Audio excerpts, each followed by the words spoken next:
Previous class में हम experiments की बात कर रहे थे जिसमें हम पोटेंशियोमीटर, पीएच मीटर और कंडक्टोमीटर का एक प्रैक्टिकल जिसमें हमने कंडक्टोमीटर टाइट्रेशन थी उसे डिस्कस कर लिया था। आज हम कंडक्टोमीटर का ही एक और प्रैक्टिकल करेंगे। ये टाइट्रेशन नहीं है, ये डिफरेंट प्रैक्टिकल है। पहले इसका एम देखते हैं। Our aim is to determine the solubility and solubility product of given sparingly soluble salt. पहले हमें पता चलना चाहिए कि स्प्रिंगली सॉल्युबल सॉल्ट क्या होते हैं। स्प्रिंगली सॉल्युबल सॉल्ट वो सॉल्ट होते हैं जो कंप्लीटली डिसॉल्व नहीं होते, कुछ हद तक क्या होते हैं, डिसॉल्व होते हैं। उन्हें हम क्या बोलते हैं, स्प्रिंगली सॉल्युबल सॉल्ट। तो हमें एक ऐसा सॉल्ट लेना है स्प्रिंगली सॉल्युबल सॉल्ट, जैसे कि example AgBr, PbSO4, barium sulphate, ये सारे इसके एग्जांपल हैं। ये सारे स्प्रिंगली सॉल्युबल है, ये वाटर में कंप्लीटली डिसॉल्व नहीं होते, कुछ हद तक डिसॉल्व हो जाते हैं। इनमें से हमें एक ऐसा सॉल्ट चूज करना है, फिर हमें उसकी सॉल्युबिलिटी और सॉल्युबिलिटी प्रोडक्ट को फाइंड आउट करना है यूजिंग कंडक्टोमीटर। ओके, और हमें इसके लिए जो केमिकल चाहिए वो है डिस्टिल्ड वाटर, 0.1 नॉर्मल KCl, और जो भी मैं सॉल्ट चूज करूंगी उसका सोल्यूशन हम यहाँ पर यूज करेंगे लेड सल्फेट, PbSO4। आप इनमें से कोई भी दे सकते हैं, आपको AgBr, बेरियम सल्फेट, AgCl, कुछ भी। यहाँ पर हम जो प्रैक्टिकल करेंगे वो यूज करेंगे उसमें PbSO4, lead sulphate. Apparatus, beaker, measuring flask, measuring cylinder, conductometer, conductivity cell. हमें इन सब अपरेटस की क्या है, रिक्वायरमेंट। अब आते हैं इसके फॉर्मूले पे, क्योंकि हमें यहाँ दो चीजें निकालनी, एक निकालना है सॉल्युबिलिटी और दूसरा निकालना है उसका प्रोडक्ट, सॉल्युबिलिटी प्रोडक्ट। तो पहले देखते हैं सॉल्युबिलिटी का formula. Solubility S is equal to K into 1000 into E upon lambda. यहाँ पर S तो हमारा हो गया सॉल्युबिलिटी, ये जो K है ये है हमारी specific conductance of Sprüngli soluble salt.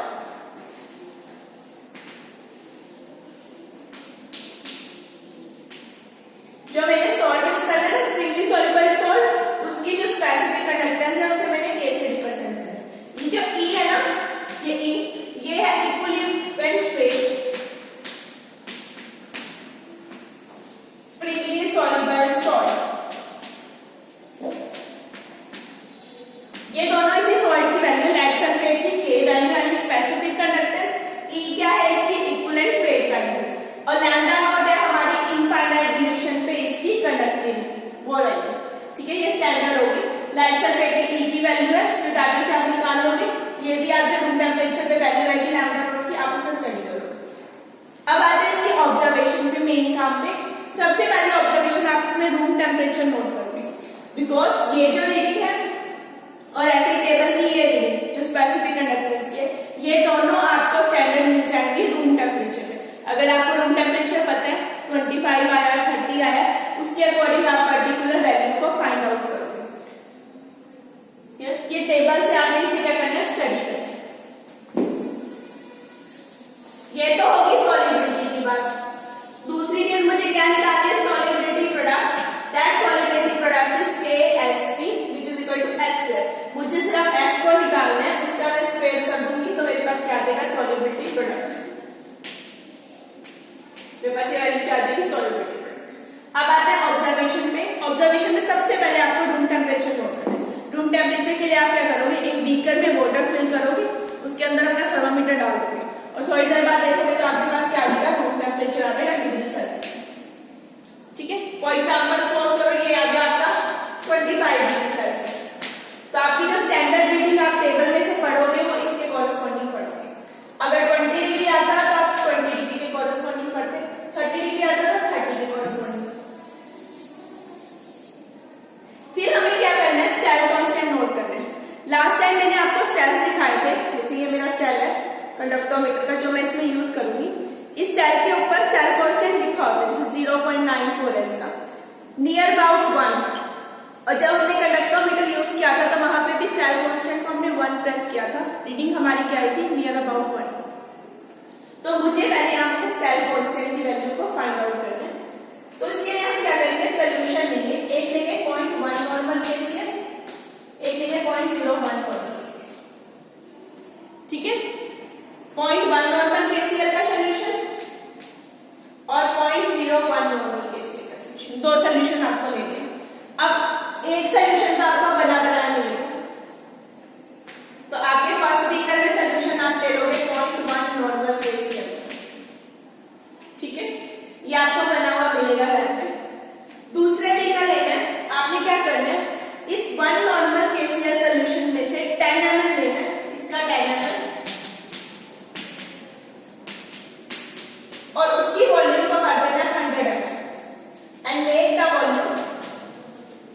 100 ml। मेरे एक साथ जैसे बफर बनाए थे ना, बिल्कुल वैसे इसका 10 ml ले सिलेंडर में और उसको कर दो 100 ml by adding distilled water.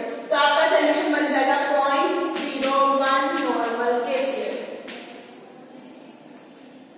दो सोल्यूशन आ गए मेरे पास। आपने 4 सोल्यूशन प्रिपेयर करके रखने हैं अपने पास। एक आपको बना हुआ मिलेगा 0.1 नॉर्मल KCl और दूसरा आपने प्रिपेयर कैसे करना है, इसका 10 ml लेके उसको 100 ml बना देना, तो आपका 0.01 नॉर्मल KCl हो जाएगा।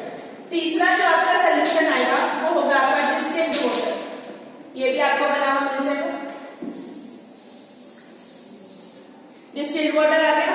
और चौथा आपने लेना है अपना sparingly soluble salt, lead sulphate का सोल्यूशन। इसके 2 ग्राम सोल्यूशन को लेके आपने इसे 100 ml वाटर में क्या कर लेना, डिसॉल्व कर लेना है और उसको हीट कर देना। हमने कहा स्प्रिंगली सॉल्युबल है, मींस अच्छे से डिसॉल्व नहीं होगा, तो आप इसे अच्छे से हीट करोगे। हीट करने के बाद जब ये बॉईल हो जाएगा, यानी मैक्सिमम क्या होगा, डिसॉल्व हो गया, फिर आप इसे फिल्टर करोगे। फिल्टर करने के बाद ठंडा करोगे। गरम गरम को यूज नहीं करना, गरम यूज करोगे तो सेल टूट जाएगा। आप इसे ठंडा करोगे। ठंडा करने के बाद आपका सोल्यूशन हो जाएगा लेड सल्फेट का सोल्यूशन। डन। मेरे पास 4 सोल्यूशन आ गए। हर सोल्यूशन आपने कितना लेना है, 20 ml। आपको बस ये 4 बीकर प्रिपेयर करके रखने हैं, जिसमें से 2 आपको बने हुए मिलेंगे। डिस्टिल्ड वाटर आपको मिलेगा 0.1 नॉर्मल KCl मिलेगा। ये कैसे बनाना है, इसका 10 ml लो, उसको 100 ml बना दो और ये 2 ग्राम लेके 100 ml वाटर डाल के उसको हीट करो। हीट करने के बाद फिल्टर करो। फिल्टर करने के बाद ठंडा करो, तो आपका लेड सल्फेट का सोल्यूशन आ जाएगा। 4 सोल्यूशन हो गए। अब 4 सोल्यूशन को यूज करके अपनी रीडिंग नोट करिए। अब चारों में 1 बाय 1 अपना सेल डिप करना है। सेल डिप करने के बाद इसकी कंडक्टेंस नोट करोगे, फिर इसकी और इसकी 4 रीडिंग्स को आपने कंडक्टोमीटर की हेल्प से नोट डाउन करना। अब आ रहा है टेबल पे। सॉल्यूशन एरिया 0.1 नॉर्मल का और 0.01 नॉर्मल का। इसकी कंडक्टेंस जब पहले बीकर में आप डिप करोगे अपने सेल को, तो जो रीडिंग आएगी वो यहाँ फिल कर देनी है। जब दूसरे बीकर में डिप करोगे तो यहाँ फिल कर देनी है। 2 रीडिंग फिल होगी।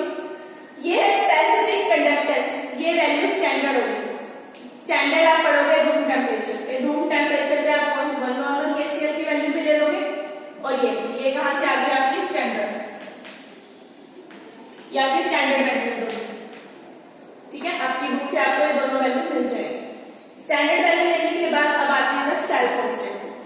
सेल कांस्टेंट क्या होता है, रेशियो होती है specific conductance to observe conductance. ये आगे मेरी स्पेसिफिक कंडक्टेंस, ये आगे मेरी ऑब्जर्व। इनकी रेशियो करूंगी तो मेरे पास यहाँ रीडिंग आ जाएगी कुछ, दिस बाय दिस और दिस बाय दिस। तो 2 रीडिंग आई, जो भी वैल्यू आएगी आप उसका मीन लोगे, ये आ जाएगा मीन ऑफ सेल कांस्टेंट, जिसे हम आगे यूज करेंगे। तो इन दोनों की हेल्प से मैंने सेल कांस्टेंट निकाला। 2 बीकर में यूज कर चुकी हूँ। ये सेल कांस्टेंट नियरली आपका 1 के बराबर आएगा। हमने अभी देखा ना, हमारे सेल के ऊपर रीडिंग लिखी हुई है 0.094 नियरली 1, तो ये रीडिंग हमारी नियरली 1 के बराबर है। ये तो 2 बीकर को यूज करके मैंने क्या करना है, सेल कांस्टेंट नोट डाउन कर लेना। अब आते हैं नेक्स्ट पे, हमारा सेकंड टेबल नंबर 2।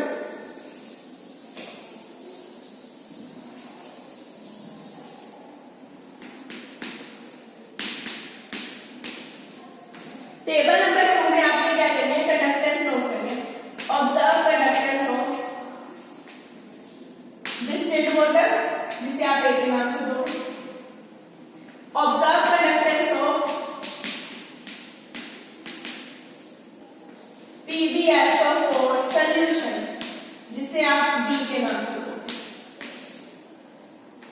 थर्ड और फोर्थ, जब मैं बी का थर्ड के अंदर डिप करूंगी अपने सेल को, तो मेरे पास यहाँ पे क्या आ जाएगी, observe conductance of distilled water. जब फोर्थ में डिप करूंगी तो क्या आ गई यहाँ पे, PbSO4 की रीडिंग।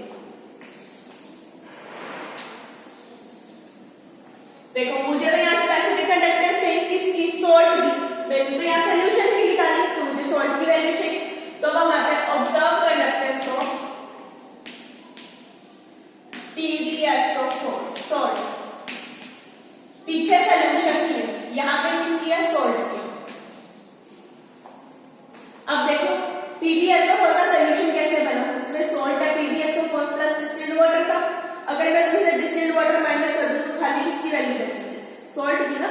तो मैंने बी में से क्या करना है, ए को माइनस करना है।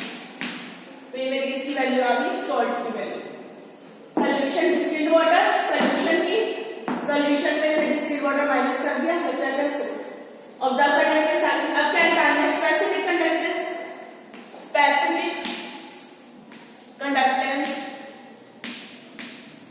Of PBSO।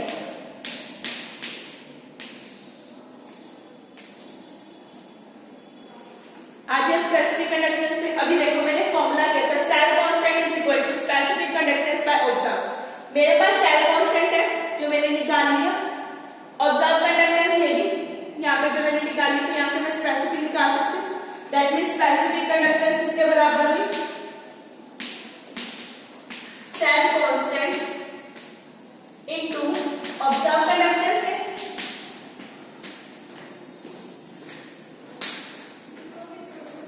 तो मेरे पास स्पेसिफिक कंडक्टेंस कैसे निकालूंगी? पिछले टेबल से जो सेल कांस्टेंट आया वो यूज किया और ये ऑब्जर्व कंडक्टेंस यहां से मिली, इसकी वैल्यू आ गई k।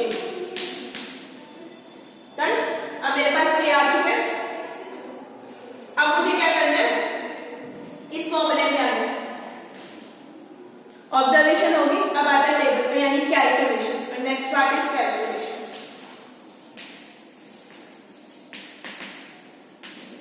कैलकुलेशन में फॉर्मूला ये S = K × 1000 E upon lambda not. K आपको पता है, यहां से आ गया 1000। ये आपकी कहां से आएगी? स्टैंडर्ड वैल्यू है फ्रॉम बुक, क्योंकि स्टैंडर्ड अगर बुक से आएगी। अब आता है E से। E हमारा क्या है? इक्विवेलेंट वेट इसका PBSO को। अब इक्विवेलेंट वेट ले लो PBSO का, तो इक्विवेलेंट वेट अगर फ्लैग की बात करो तो होता है 2007.2 प्लस सल्फर 32 प्लस एक ऑक्सीजन का 16 है तो 4 × 16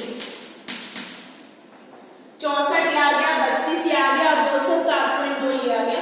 तो ये टोटल जब आप सम करोगे तो आ जाएगा 303.2। ये आपका इक्विवेलेंट वेट है किसका? लेड सल्फेट का, जो भी आपने यूज करना है। अगर मुझे AgBr दिया होगा तो मैं उसकी वैल्यू लूंगी, AgCl दिया होगा तो मैं उसकी वैल्यू लूंगी, बेरियम दिया होगा बेरियम सल्फेट की वैल्यू। तो ये मेरा E आ गया, K मैंने निकाल लिया। ये वैल्यू कहां से आएगी? बुक से, क्योंकि टेम्परेचर मैं पढ़ चुकी हूँ तो स्टैंडर्ड वैल्यू मैं बुक से ले लूंगी। इन 2000 सब रीडिंग्स में निकाल चुकी हूँ, इसमें पुट करो क्या आ जाएगा? S। फिर इस S को यहाँ पुट करो, स्क्वायर कर दो उसका, तो मेरे पास क्या आ जाएगा? KS। यानी यहाँ से क्या निकल गया? सॉल्युबिलिटी भी निकल गई और सॉल्युबिलिटी प्रोडक्ट भी निकल गया। तो इस तरह से मुझे with the help of conductometer solubility and solubility product निकाला। ठीक है, पर रिवाइज करते हैं हमने करना क्या। हमें 4 सॉल्यूशंस प्रिपेयर करके रखने हैं। एक 0.1 नॉर्मल केसीएल जो बना हुआ मिलेगा, ये दूसरा 0.01 इसका 10 ml लेके उसकी वॉल्यूम 100 ml कर दो तो ये सोल्यूशन आ जाएगा। तीसरा आपको डिस्टिल्ड वाटर है मिलेगा लैब में। चौथा ये सोल्यूशन सॉल्ट का प्रिपेयर करना है, जो भी सॉल्ट आपको मिलेगा उसको 2 ग्राम लेके 100 ml वाटर में डालना है, हीट करना है, हीट करने के बाद फिल्टर करना है, फिल्टर करने के बाद से अच्छे से ठंडा करना है। तो ये 4 सोल्यूशन के बीकर आगे इन्हें लेबल कर लोगे। फिर अपना लोगे कंडक्टोमीटर, जैसे ये मेरा कंडक्टोमीटर है। कंडक्टोमीटर में हमने पिछली बार भी बात की थी, ये मेरा डिस्प्ले पैनल है।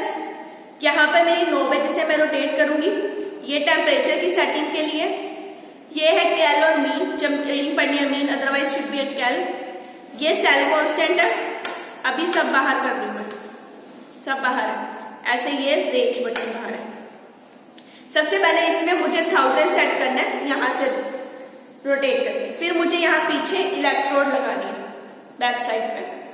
इलेक्ट्रोड लगाने के बाद यहाँ टेम्परेचर 25 सेट कर देंगे आप, ये जो भी आपका रूम टेम्परेचर आएगा वो। सेल कांस्टेंट क्योंकि हम 1 लेके चलते हैं, हमारे सेल का कांस्टेंट 1 होता है, तो यहाँ 1 प्रेस करेंगे। फिर सिलेक्ट करेंगे रेंज। रेंज आपको ऐसे सिलेक्ट करनी है कि डेसिमल के बाद यहाँ मैक्सिमम डिजिट आए। ठीक है, जिस भी रेंज पे वैल्यू आती है आपने उसे नोट डाउन करना है। अगर ये एम में है तो मिली यानी 10⁻3, ये माइक्रो है तो 10⁻6 लोगे। रेंज सिलेक्ट हो गई, सेल कांस्टेंट हो गया, डिस्प्ले पैनल। अब कुछ नहीं छेड़ना, आप सिर्फ कैलकुलेट करना है। अब अपना सेल लगा लो पीछे, ये मेरा सेल है कंडक्टोमीटर का। ठीक है, इसे आप बैक साइड से कनेक्ट कर देंगे। कनेक्ट करने के बाद एक बार सेल को आपने डिप करना है इस बीकर में, 0.1 नॉर्मल केसीएल के बीकर में, और यहाँ पर जो भी रीडिंग आएगी डिस्प्ले पैनल में उसे यहाँ नोट कर देंगे। फिर बीकर से सेल को निकालना है, वॉश करना है, वॉश करने के बाद अपने दूसरे बीकर में डिप करना है। डिप करने के बाद जो रीडिंग आएगी उसे यहाँ नोट करो। 2 रीडिंग नोट आ गई। फिर सेल वॉश करना है, उसको डिप करना है डिस्टिल्ड वाटर में, जो रीडिंग आएगी उसे यहाँ नोट करो। देन वॉश करके जो लास्ट रीडिंग है लेड सल्फेट सोल्यूशन, एक चीज ध्यान रखिए, सोल्यूशन गर्म नहीं होना चाहिए, ठंडा होना चाहिए। तो आप अच्छे से सोल्यूशन प्रिपेयर करोगे, फिल्टर करोगे, फिल्टर करने के बाद ठंडा करोगे। ठंडा करने के बाद अपना सेल डिप करना है। गर्म में डिप किया तो सेल टूट जाएगा। तो चौथे बीकर में डिप किया, रीडिंग आई यहाँ नोट किया। देन कैलकुलेशंस की, कैलकुलेशन करने के बाद सॉल्युबिलिटी आ गई एंड सॉल्युबिलिटी प्रोडक्ट आ गया। तो विद द हेल्प ऑफ कंडक्टोमीटर हम यहाँ क्या निकाल रहे हैं, सॉल्युबिलिटी एंड सॉल्युबिलिटी प्रोडक्ट। और प्रीवियस प्रैक्टिकल में हमने कंडक्टोमीटर की हेल्प से टाइट्रेशन की थी, एसिड बेस टाइट्रेशन, जहां हमने स्ट्रेंथ निकाली थी हमारे एसिड की। तो इस तरह हम इसकी हेल्प से सॉल्युबिलिटी भी निकाल सकते हैं, सॉल्युबिलिटी प्रोडक्ट भी निकाल सकते हैं और स्ट्रेंथ भी निकाल सकते हैं, चाहे एसिड मोनोबेसिक हो या डाइबेसिक। तो ये था हमारा नेक्स्ट 5th प्रैक्टिकल ऑफ कंडक्टोमीटर। इससे पहले हमको लैरिंग पोटेंशियोमीटर, पीएच मीटर के 2 प्रैक्टिकल और ये 2 कंडक्टरों के प्रैक्टिकल। अब तक हमने इतना पार्ट कवर किया हमारे प्रैक्टिकल पोर्शन।